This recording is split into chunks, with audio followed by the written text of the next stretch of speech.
Les Jeux Olympiques 2024 à Paris constituent un événement majeur. Le livre-essai dont nous allons débattre aujourd'hui dresse un bilan inquiétant mais nécessaire de l'état de notre société face aux défis contemporains. Comment pouvons-nous ensemble repenser notre modèle sécuritaire? C'est la question que se pose notre auteur, qui est journaliste spécialisé dans les questions sécuritaires, qui a collaboré avec Marianne, la lettre de l'audiovisuel, Le Point ou encore L'Envers des affaires. Il est déjà intervenu aux ondes clandestines à plusieurs reprises, notamment sur la sécurité publique, mais aussi sur une affaire judiciaire. J'ai le grand plaisir de recevoir Antoine Boitel. Antoine, bonjour. Bonjour mon cher ami, comment ça va?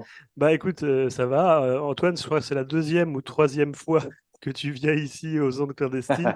Tu es un peu chez toi. Tu connais le Voilà, principe. On va débattre d'un sujet et d'un sujet brûlant. Il s'agit des JO, des Jeux bien Olympiques. sûr. Ouais. Un sujet hautement passionnant, d'autant plus qu'il est actuel. Et tu ne viens pas seul.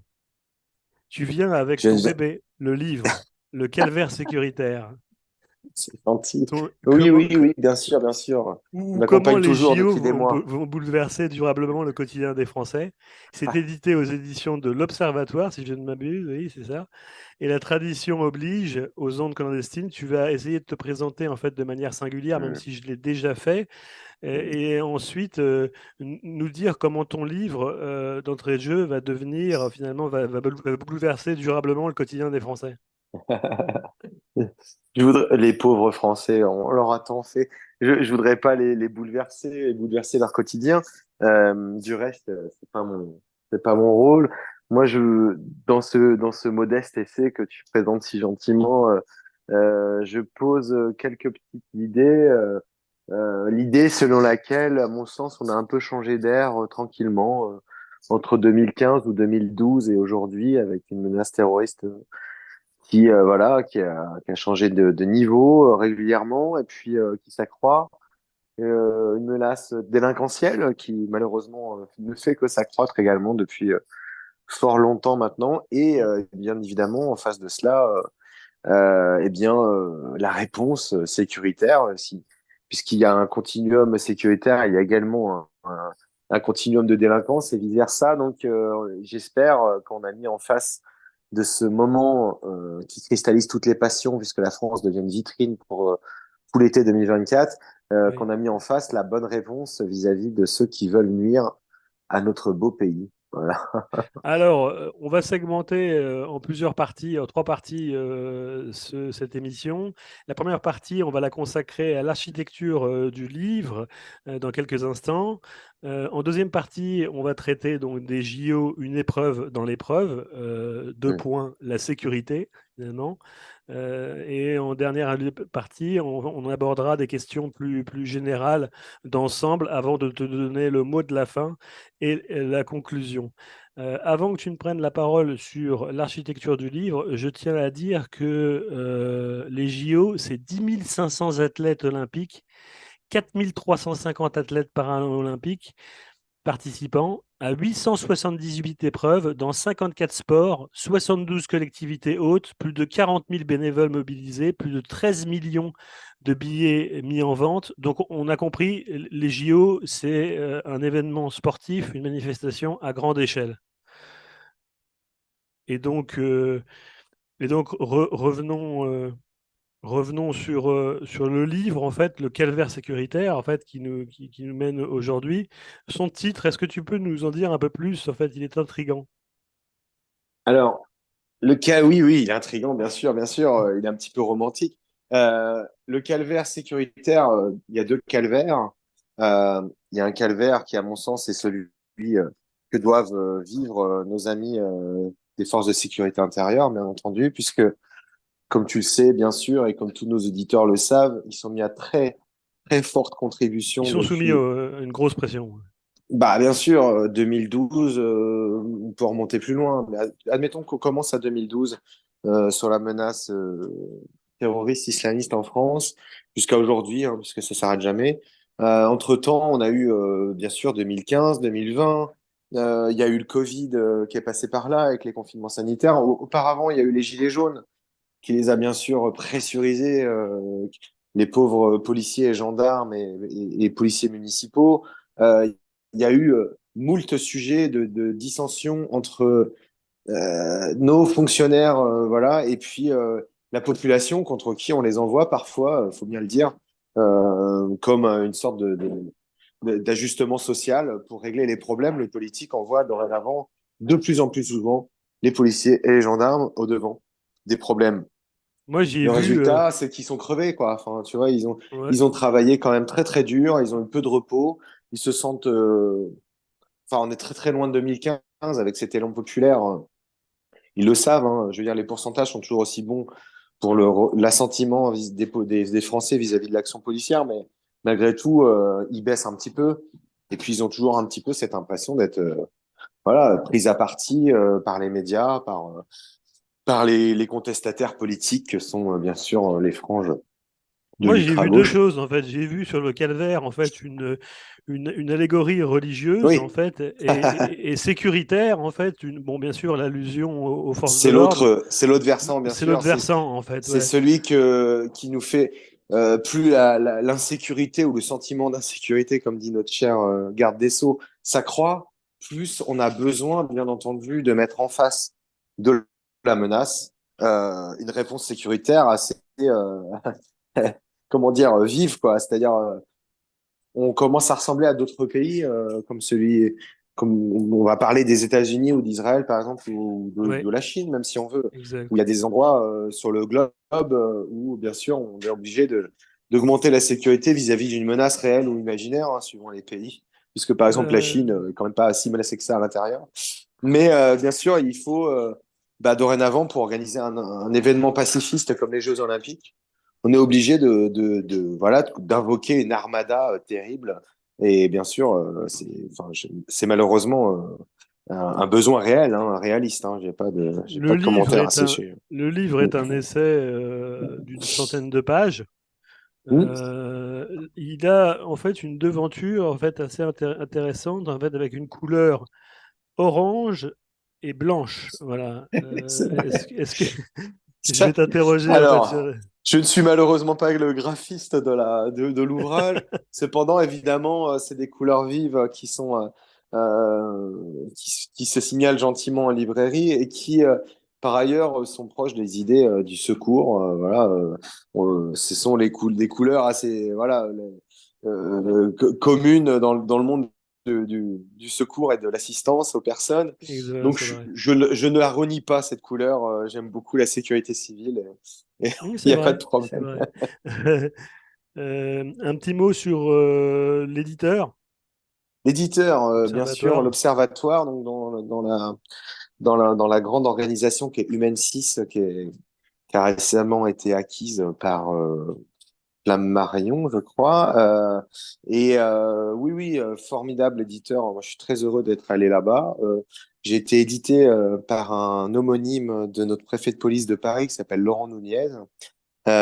Et qui Mhm. est un homme charmant et qui m'a beaucoup aidé dans comment dire, dans la structure de mon livre, dans l'objectif de bien avoir une lance bien aiguisée. Et ça, j'en sais gré totalement, bien Ah oui, il est sûr. sympa en fait, Nunez, en fait, comme ça, c'est. Ah oui, oui, alors j'ai rencontré les deux. Alors c'est un peu particulier, mais euh, il y en a un avec qui j'ai simplement eu une interview, c'est-à-dire le préfet de police de Paris, qui m'a été fort sympathique par ailleurs, parce que dans un contexte très sympa, puisque c'était le, qui- le prix du Quai des Orfèvres. Donc, c'était D'accord. la police récompensait le meilleur polar de l'année. Donc, Mhm. Laurent Nunez a été fort sympathique à ce moment-là.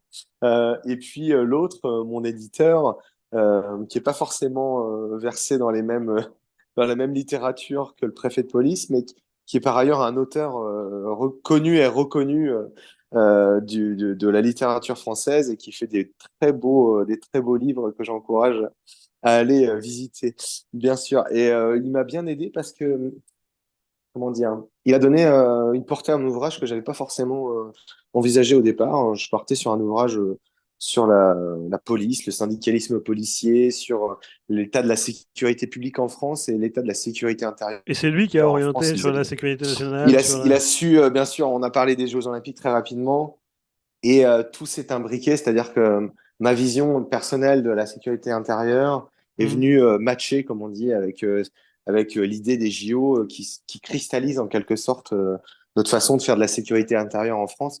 Et c'est ce sur quoi je veux attirer l'attention de nos lecteurs. C'est l'idée selon laquelle cette cristallisation, elle a un sens.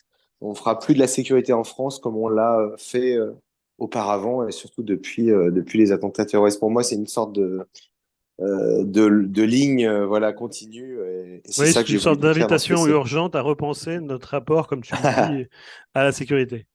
Ouais, Oui, c'est vrai. Enfin, je demande pas qu'on la modifie du reste, mais je veux juste alerter, on enfin attirer repense. l'attention des gens sur le fait que les choses ont changé. Voilà, le contexte n'est plus le même.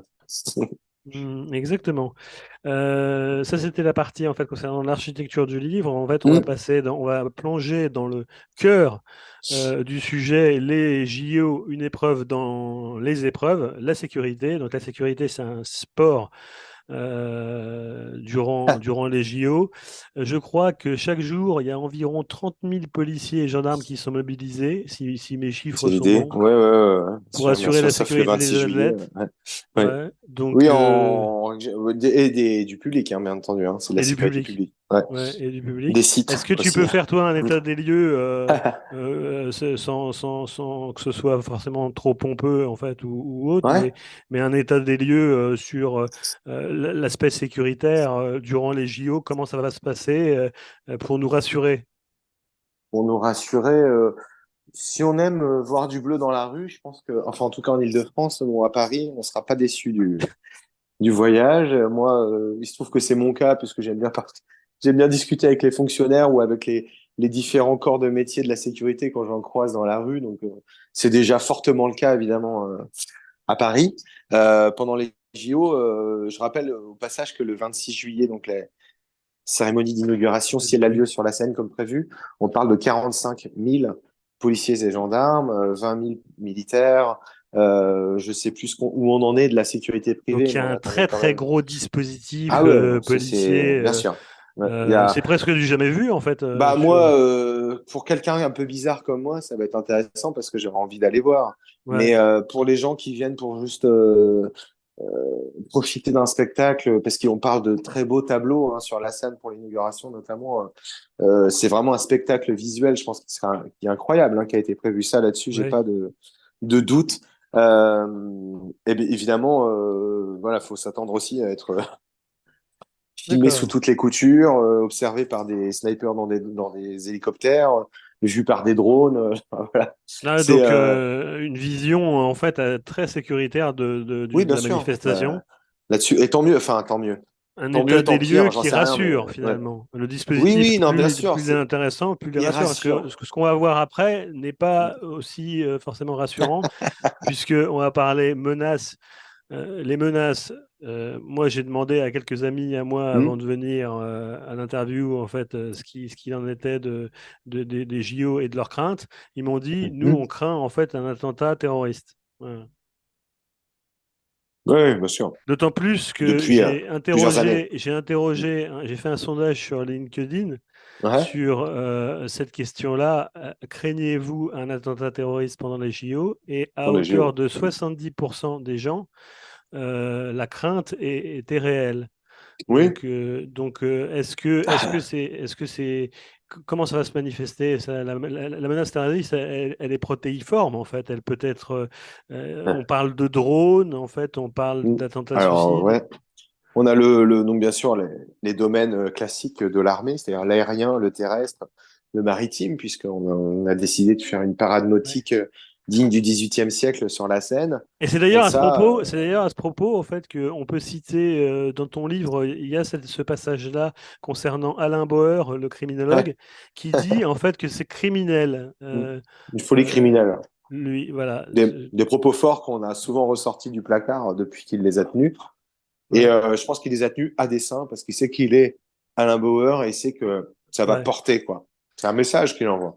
Donc Il ça... est... Mais en même temps, la D'où menace, tu elle est parles, réelle. En fait, camarade? est-ce qu'il a raison en fait de penser Ah ça oui, oui, ou... non, enfin, bien sûr, Ouais. folie, c'est sûr, criminel, ça lui appartient, Et donc, mais il met les gens en vu danger. cette menace, est-ce que le gouvernement et les forces de l'ordre, en fait, ont remis le dispositif, ont remanié le dispositif par rapport à ça, par rapport à ce qui s'est dit, par Il a rapport aux tenu ces attaques de propos-là drones. il y a un an et demi, à mon sens, hein, de mémoire. Donc, je pense qu'effectivement, quand quelqu'un comme lui dit quelque chose comme ça, là, Ouais, ça bouge. on sait qu'on peut pas l'ignorer, même politiquement, parce que au final, c'est quand même le domaine politique qui finit par décider. Et le domaine politique, il réfléchit en termes de vitrine, de même que Mm. les Jeux Olympiques sont une vitrine et la cérémonie d'inauguration est une vitrine. Donc, évidemment, c'est comme ça que sont vues les choses. Donc, c'est pour ça que Bauer, à mon sens, dit cela et qu'il le dit avec ces termes forts là. Ouais, ouais. De dire que c'est criminel, c'est peut-être un petit peu fort, mais d'un autre côté, on tend le bâton pour se faire battre. Là, on n'avait pas besoin parce qu'en réalité, euh, on a déjà une menace qui est très élevée en France, qui est au maximum d'ailleurs depuis les attentats de Moscou, enfin Mm. l'attentat de Moscou. Et on sait que la vitrine est facile à casser, donc pourquoi aller en plus Oui, mais préparer une pourquoi cérémonie aller d'inauguration sur la créer scène en en fait, plein mais air? est-ce que c'est Il n'y pour a pas que créer en fait ça. un Ouais. électrochoc? Mm, Peut-être un électrochoc en fait pour pouvoir mieux mm. anticiper en fait les menaces Bah, après. moi, je me suis posé la question l'autre jour. J'ai été interviewé sur un plateau de télévision où on est venu parler du petit jeune pardon, tchétchène qui avait fomenté apparemment un attentat. Enfin, il est Oui. accusé d'avoir fomenté un attentat pour s'en prendre aux athlètes à Saint-Étienne et au public, donc aux abords de l'enceinte de football. Mm. Et quand on voit Gérald Darmanin mettre le paquet en termes de communication publique et de médias sur cette tentative d'attentat qui est quand même tuée dans l'œuf. C'est-à-dire qu'on arrête quand même la menace avant qu'elle ne survienne. Enfin, même si elle était, je sais pas à quel degré elle était avancée, mais bon, il semblerait qu'on ait affaire à quelqu'un qui est tout juste mineur et qui est arrivé sur le territoire l'année Ouais. dernière, qui n'a pas forcément les moyens. Enfin, on parle pas d'une cellule projetée du Mm. cœur de l'État islamique au Khorasan non plus. Enfin, même si Ouais. les C'est liens un sont peu. avérés visiblement, mais Mm. quand Gérald Darmanin met ça au milieu de la place publique, de façon très publique, justement, Oui. j'ai tendance à penser qu'il a une petite idée derrière la tête, c'est-à-dire qu'il veut dévier le trajet, la trajectoire enfin, le destin de cette D'accord. inauguration sur la scène. J'en Oui, ai parlé oui, avec une source d'accord. En fait, sécuritaire le c'est jour un peu où, sa sauvegarde en fait de. bah, lui, sa carrière politique dépend de ça. C'est-à-dire que Oui. il restera, quoi qu'il en soit, le ministre de l'Intérieur qui aura préparé les Jeux Olympiques 2024. Donc, bon, Oui. c'est quand même quelque chose d'énorme. On se Oui, oui, souvient puis de on tous les souhaite ministres de tous de l'Intérieur toute façon quasiment. que ça se passe bien et que Gérard Darmanin en fait soit récompensé pour le Bah, travail. il a à peine 40 ans, donc sa carrière politique est en plein bourgeonnement, on va dire. C'est quelqu'un C'est qui, ça. j'imagine, n'a pas envie de s'arrêter à ministère à Beauvau, quoi. Mm. Donc, bien sûr, comme ça fait des années qu'il prépare ce truc, Mm. j'imagine qu'il aurait Il est préféré être au à taquet. Matignon plutôt qu'au Beauvau, quoi, qu'à Beauvau à ce moment-là. Alors, Mais ce qui est ouais, assez intéressant, c'est que tu disais, là, tu évoquais un politique, mais tu évoques beaucoup de protagonistes, en fait, oui. dans le livre. Est-ce que tu peux nous citer quelques-uns des protagonistes, en fait, sans nous Hmm. déflorer trop l'histoire, en Non, fait, parce que, les personnes que j'ai interrogées, tu veux dire? oui, voilà, c'est ça. Je me suis beaucoup appuyé sur des entretiens avec différents corps de métier, donc évidemment les policiers qui sont Oui. mes sources habituelles, parmi eux des policiers de terrain que je peux pas nommer, et puis des policiers syndicalistes. Donc là, je vous dis franchement, j'ai pas mal conversé avec le syndicat Alliance, que je Mm. cite facilement au cœur du livre, Mm. euh, parce que j'ai voulu les interroger sur la façon qu'ils avaient d'envisager la sécurité publique et leur rapport aussi au pouvoir Mm. vis-à-vis d'Emmanuel Macron, comment ils se sentaient comme, en tant que flic et en tant que syndicaliste vis-à-vis de ce pouvoir avec qui il faut converser pour négocier des primes de 1900 euros par fonctionnaire, par exemple. Mhm. Et bien sûr, eux, ils m'ont beaucoup apporté leur façon de concevoir le métier il faut pas le négliger, hein, est très, très prépondérante dans l'avenir de la police nationale. C'est un peu difficile de le dire comme ça, mais à la réalité, c'est quand même que Alliance influence la façon qu'on aura, enfin aujourd'hui, hein, parce que c'est eux qui sont majoritaires syndicalement, la façon qu'on aura de voir la sécurité publique à l'avenir, à mon sens, ils sont au cœur Mhm. du système.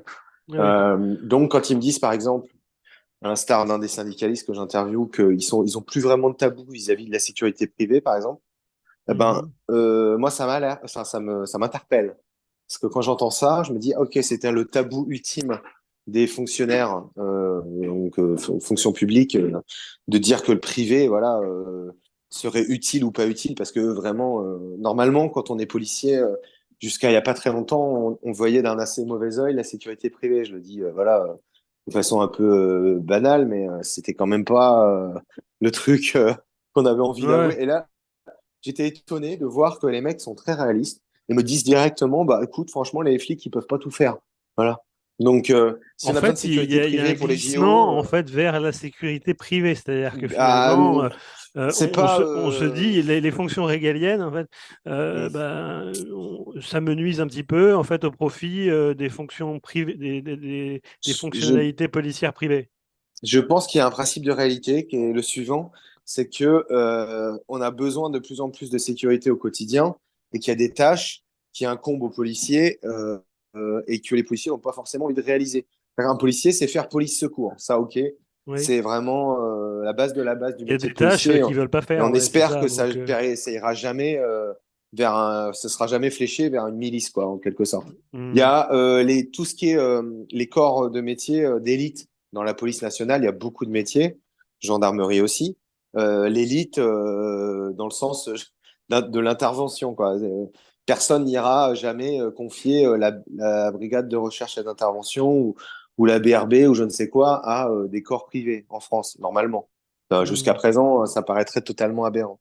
Après, il y a des petits trucs de la police du quotidien. Je présume que voilà, du style les Jeux Olympiques, c'est-à-dire faire de repérer en amont les problèmes, trier les populations au moment où on fait des fouilles, ce genre de choses. Je pense que les policiers, voilà, les gardes statiques devant des ambassades ou je ne sais quoi, hmm. ils n'en sont pas forcément très friands. C'est pas des D'accord. choses, voilà. La police technique et Ok. scientifique est un fer de lance de la police actuellement quand même, et de la gendarmerie surtout.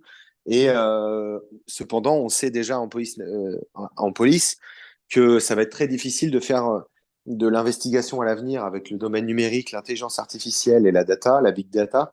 hmm, Ça va être très difficile de le faire comme on l'a fait à la papa jusqu'à aujourd'hui, hmm, même s'ils se modernisent, hein, les gendarmes sont très en pointe, etc. Mais le cyber, on sait déjà qu'on va avoir besoin du privé. On va avoir hmm. besoin du privé. La Bah, DGSE travaille déjà. ils ont déjà sous-traité, je pense, entre guillemets. Enfin, déjà. Alors certaines, voilà, un certain domaine, à mon sens, on a des gens qui viennent faire 3 4 ans dans des services de renseignement, en cyber notamment, Hmm. et qui mettent ça dans leur CV, et ça fait joli. Enfin, d'ailleurs, c'est très classe, donc je vais pas du D'ailleurs, tu tout vas pas leur enlever en fait cette gloriole.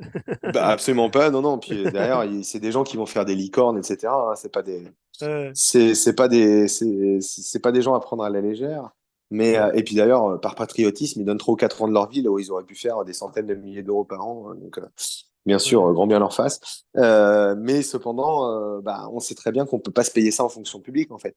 Donc, les ouais. policiers nationaux, enfin, qui travaillent sur le cyber, bah, le jour où il faudra des data scientists pour aller Hmm, trier des milliards de données, parce que c'est aussi ça augmente chaque année. Hein. Chaque année, chaque jour, un Français produit en moyenne 4 livres de données, 4 livres, 20 mégaoctets de données sans rien faire. C'est-à-dire que rien que en étant vivant tous les jours, tu produis 20 mégaoctets c'est vrai ça? chaque jour. Donc c'est déjà énorme en fait.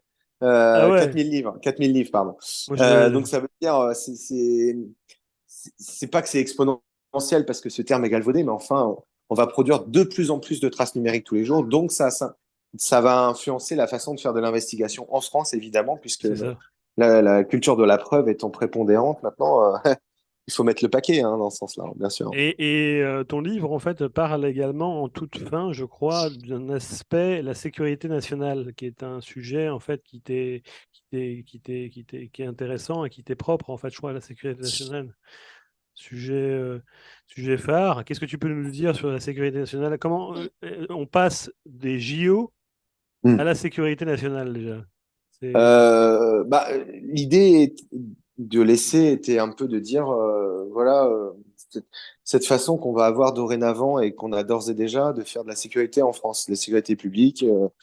Donc évidemment, il m'intéressait la question de savoir comment ça allait influencer, voilà, l'espace public, euh, la Oui, façon oui, je d'aller vois taper ce le que tu veux stup. dire. Voilà, Mm. bien sûr, euh, c'est une nouvelle façon de penser les choses. Il y a aussi évidemment cette question de savoir comment on va utiliser l'intelligence artificielle en termes de vidéosurveillance, par exemple, Mm. puisque on sait que c'est très, le thème est très cher hein, aux défenseurs des droits de l'homme. Ouais. Euh, donc je suis pas forcément, moi je suis pas un militant en la matière, mais on peut quand même remarquer que ça commence à titiller un petit peu parce que la reconnaissance faciale est quand même au bout du chemin. Hein, faut pas non plus. C'est-à-dire Donc, que de pour cet l'instant, il y en a. événement hautement sécuritaire, tu dresses un tableau noir nécessaire en fait de la situation pour pouvoir en fait ouvrir sur des problématiques de sécurité nationale, finalement de devenir le comment on se pense face à la sécurité, c'est ça? Oui, bien sûr. Moi, je pense c'est à cause de mon tropisme sécuritaire, mais je vois toujours de même qu'un juriste va voir toujours le vernis de droit qui recouvre tout son continuum de réalité autour de lui. Moi, je vais avoir tendance à regarder les caméras dans la rue, à regarder comment sont habillés, quel rondage font les fonctionnaires sur l'épaule, et puis quelles armes ils utilisent quand ils font de la sécurité privée, etc. Donc forcément, mon prisme, il est orienté, etc. Mais ça me fait me dire qu'effectivement, on a changé un petit peu d'air tranquillement, à bas bruit, et que Oui. c'est de plus en plus assumé du côté de l'administration, c'est de plus en plus assumé du côté de la sécurité privée aussi, puisque eux, ils estiment qu'on ne les a pas assez bien servis Oui, au puis il y moment a de la loi une de sécurité globale ou de la loi olympique. Ils ont pas, eux, ils disent, le gouvernement nous a mis des bâtons dans les roues avec ce projet de loi, Et puis il y a une puisqu'on nous petite a dit, dernière aussi dont on n'a pas parlé, oui. c'est la police municipale en fait, parce que Bien sûr, justement elle prend un essor phénoménal et mm, je tenais à les remercier parce que bien sûr, on a trop décrié en fait la police municipale en fait face à la la Mumu, nationale et ouais, on arrive à un statu quo et là mm, on pense en ah fait oui, qu'ils vont jouer dans les prochaines semaines, prochains mois et années ouais, un mm, rôle vraiment prépondérant. oui, alors ils jouent un rôle prépondérant depuis plusieurs attentats terroristes où ils ont été en ligne de front, il faut le dire quand même, à Oui, Nice, à Conflans-Sainte-Honorine, dans plusieurs gros attentats terroristes français, c'est la police municipale qui était la force intervenu. primo-intervenante. Donc, faut pas les oublier, non seulement parce que, à ce titre-là, mais aussi parce que dans cette idée de continuum global, parce que c'est évidemment, il faut penser les choses de façon globale dorénavant, pas globale, pas dans le sens mondial, mais dans le sens d'une sorte de bulle de sécurité permanente qui nous entourerait et qui serait pas si imperméable qu'on veut bien le penser, visiblement, puisque les chiffres continuent de tomber. Hmm. Euh, eh bien, la police municipale a trouvé tout son rôle. Bien sûr, alors d'une part, on a des anciens militaires qui viennent d'OPEX qui vont intégrer la police municipale pour vivre leur vie tranquillement. On a des anciens policiers, des anciens gendarmes, et toutes les lois vont dans ce sens-là pour les intégrer en police municipale. Et les maires des communes, bien sûr, s'enorgueillissent d'avoir Ouais. d'anciens gendarmes dans leur Ouais. rang et je les comprends très bien. Et ça, c'est une force qui est réelle. Enfin, alors, moi, la petite critique que j'aurais vis-à-vis de tout cela, non pas que je voudrais critiquer les policiers municipaux et les policières, mais par contre, c'est qu'ils obéissent à un maire. Donc, il faut quand même bien se souvenir que dans le mode Hmm. shérif à l'américaine, Hmm. on est élu aussi sur nos dispositions sécuritaires, sur nos propositions voilà, de société, etc. Et que dans certaines villes, des maires vont faire peut-être preuve d'un petit peu de débauche sécuritaire par électoralisme. Bon, enfin, je ne sais pas trop bien à qui Hmm. ça nuira finalement. En Mhm. revanche, dans d'autres villes, comme là, je pense très particulièrement à Villejuif, j'ai fait une enquête là-bas pour un magazine et je me suis aperçu, on a très fortement attiré mon attention sur le fait que le maire ayant changé de couleur politique, enfin, la couleur politique de l'hôtel de ville ayant changé en 2020, eh ben, la sécurité s'était dégradée parce que le nouveau maire ne voulait pas entendre parler d'une police municipale efficace. Et je suis désolé de le dire, hein, mais et du coup, de ce fait, Donc du fait, en il a effet, cassé ses effectifs.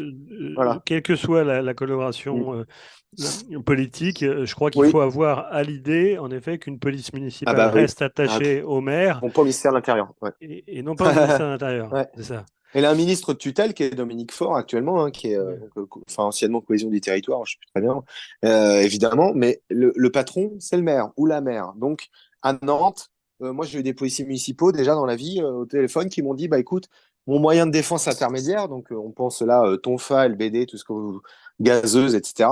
Eh ben, moi, c'est mon VTT. Parce que tu vois, à Mm. Nantes, il faut se déplacer en VTT parce que c'est écologie, etc. Ouais, Seulement, ouais. quand Après, il je y me a des retrouve face à dissonances, en un fait. malfrat, j'ai pas d'arme. Donc je vais utiliser mon VTT pour me défendre. Oui, il y a Donc, des il dissonances. faut quand même se rendre compte. En plus, on est quand même dans une ville qui est fortement dégradée sur le plan sécuritaire, hein. Donc, évidemment, moi, ça me questionne dans le sens où plus on nous vend parfois cette sécurité globale, imperméable, cette bulle de sécurité, donc évidemment tous les modèles qu'on va déployer à fond la caisse pendant les JO 2024, et ben parfois plus on va créer des infractuosités, à mon sens, qui vont pas forcément diriger notre sécurité publique, nous, de gens de la rue, au quotidien, dans le bon sens. C'est-à-dire qu'on va Bon, quand même l'État se décharge à bon compte vers les territoires aussi, très en bien. termes de budget. En dernier lieu, les questions générales très rapidement. Y a-t-il finalement, après tout ce qu'on vient de voir, un véritable risque d'attentat?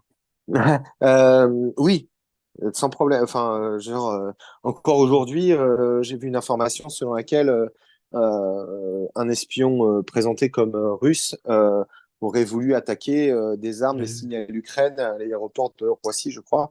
Euh, il y a différentes menaces. Donc, elle est protéiforme. Donc, évidemment, il y a la menace cyber qui est très, très fortement attendue, puisqu'on parle de 4 milliards, potentiellement 4 milliards d'attaques en 2024 sur le territoire national français cyber. Alors, s'il y a ça, et qui vient clairement, on va le dire, du monde russe, hein. Il y a la menace hybride, donc les JO attirent aussi des questions médiatiques, donc sont utilisés pour des raisons politiques d'un côté ou de l'autre, il faut quand même le souligner. L'État va également aller chercher, bien sûr, la moindre menace russe pour la monter en tête d'épingle. Par ailleurs, il y a des vraies menaces physiques aussi aux personnes. Donc ça, c'est évidemment le djihadisme terroriste, le terrorisme djihadiste, pardon, qui va venir nous menacer dans notre intégrité physique, comme il l'a déjà fait de nombreuses fois. Celle-là, c'est la plus attendue et la plus dangereuse. Les drones, les sous-marins, enfin, ouais, on peut tout les mines imaginer en fait finalement. sous-marines, tout ce qu'on veut. Voilà. On peut tout Malheureusement, imaginer comme on là. tend le bâton pour se faire battre, on a multiplié les occurrences de se faire Ouais, c'est sûr. En fait, taper. on en rit, on en rigole en fait, mais en même temps, Bah, c'est vrai que c'est c'est juste, très ouais, c'est des milliers de vies qui sont en jeu, hein. À chaque fois juste qu'on dit nerveux. est-ce que ça va être au Stade de France ou sur la Seine, bah, en fait, tu choisis Mm. la manière qu'on va avoir de sécuriser tout cela et quelle Est-ce que les JO sont lucarne tu d'ailleurs offres à bien tes ennemis aussi. organisés, Oui, oui, Antoine? non, ça, il n'y a pas de Les problème, hein. JO Je veux sont dire, bien organisés? oui, Ouais. non, Au enfin, niveau moi, à mon sécurité. sens, à ma connaissance très relative, je dirais Question. que on n'a pas forcément fait des bons choix à certains moments parce que c'est des choix qui sont politiques, mais j'estime qu'on a les bonnes personnes au bon poste actuellement, même si voilà, ça plairait pas forcément à tout le monde que je dise ça, mais moi, j'estime que le préfet de police de Paris est quelqu'un de très très compétent, que Gérald Darmanin travaille depuis des années tous les jours sur la question olympique et de la sécurité. Donc, comment dire que tout cela est bien organisé, bien entendu, hein. On espère On que a tout des se passe bien, militaires. non? Oui, oui, bien sûr. Moi, Ouais. je suis pas du tout un oiseau de mauvais augure. Et je pense qu'on a tout mis en place, avec notamment avec ces codes ces QR codes et ces zones couleurs, etc., qui sont très perturbantes et très désagréables quand on est parisien et Mm. qui menacent notre liberté d'aller et venir, hein. Je le dis sans détour. Et vraiment, j'aime pas ça du tout. Mais par contre, évidemment, par rapport au niveau de menace, c'est malheureusement là où on en est arrivé. Donc, J'ai les gens qui font encore, cela le font très bien. j'ai encore deux questions en fait. Je t'écoute, pardon. La première, c'est est-ce que ça a été dur de passer à l'écriture? Non, pas du tout. Je suis journaliste de presse écrite initialement, donc Donc en fait, la difficulté, c'est que les sources veulent bien te parler. Donc, j'ai pas eu le Mm. temps de te dire tout à l'heure que j'ai beaucoup interrogé Oui. aussi Thibault de Montbrial et le Centre de réflexion sur la sécurité intérieure, donc également son adjoint Guillaume Lefebvre. J'ai eu beaucoup de policiers nationaux au téléphone et pas que Alliance, évidemment. Il y a aussi le SNIPAT, donc le syndicat des policiers techniques et scientifiques qui m'ont beaucoup aidé.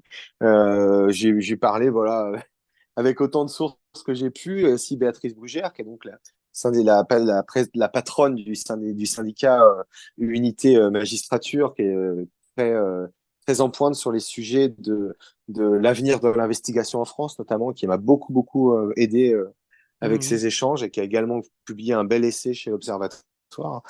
Euh, voilà, c'est clairement, il y a tout ce qu'il faut, comment dire, dans la sécurité en France pour essayer de bien réfléchir entre soi. D'accord. Et comment tu envisages la suite? Est-ce que tu vas te présenter au JO comme journaliste olympique? Oui, bien sûr, je vais C'est devenir ça. président du COJO. Ouais. Non, non, je sais pas où. Alors moi, je pense que je serai quand même présent en tant que journaliste pendant pendant les JO. Je Oui. serai à Paris, c'est-à-dire je serai pas en vacances. Mais en revanche, non, je pense pas que je serai là lors de la cérémonie d'inauguration, hein, vraiment, probablement pas. La suite, pour moi, là, ça se dirige vers une enquête, un livre sur un sujet un peu différent qu'est l'aide sociale à l'enfance, dont on a déjà parlé dans notre entretien le précédent, c'est-à-dire l'affaire Anthony Lambert qui continue de me hanter et qui sera probablement Oui. l'objet de mon prochain livre. Voilà. Ah oui, Et plus généralement excellent sur en l'aide fait. sociale. Ouais. Excellentissime. J'espère que nous repasserons en fait ta vidéo Ah sur oui, Anthony Lambert. oui, bien sûr, avec grand Euh, plaisir. C'est je un te laisse sujet le qui me mot de tient la beaucoup à fin. cœur. Le mot de la fin, c'est pour toi. Oui, alors comme disait Gérald Darmanin, bien sûr, n'ayez crainte, tout va bien se passer. J'espère, hein, j'espère que tout se passera bien et j'espère que, comment dire, il a été dit récemment, enfin au moins on m'a dit récemment que les dernières menaces en termes d'attentats islamistes allaient probablement pousser les milieux sécuritaires à augmenter la pression pour que la cérémonie d'ouverture se déroule au Stade de France et non plus sur la Seine. Bon, je ne sais pas trop quoi en penser, puisqu'on m'a aussi dit au passage que de toute façon c'était le magistrat suprême qui décidait en la matière tout seul, donc c'est-à-dire le président de la République. Donc quasiment dans la même phrase. Donc je me suis dit, bon bah voilà, nul n'est prophète en son pays. Hein, je pense que là on n'est pas plus avancé. Mais je serais pas étonné que 26 juillet, enfin je serais pas étonné. Je serais pas étonné non que ça se soit plus sur la scène finalement.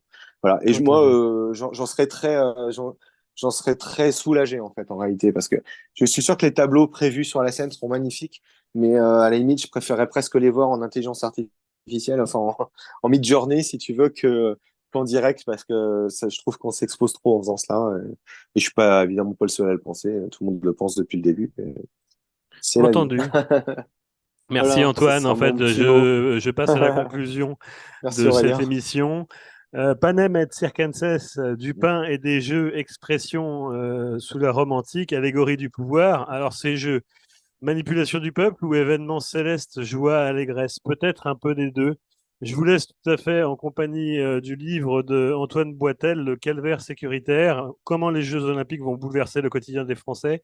C'est aujourd'hui et les Jeux olympiques, c'est bientôt. Je vous retrouve en fait pour une prochaine émission des volets de la sécurité. Je vous dis à bientôt sur les ondes clandestines. Merci, Merci à toi. merci Antoine.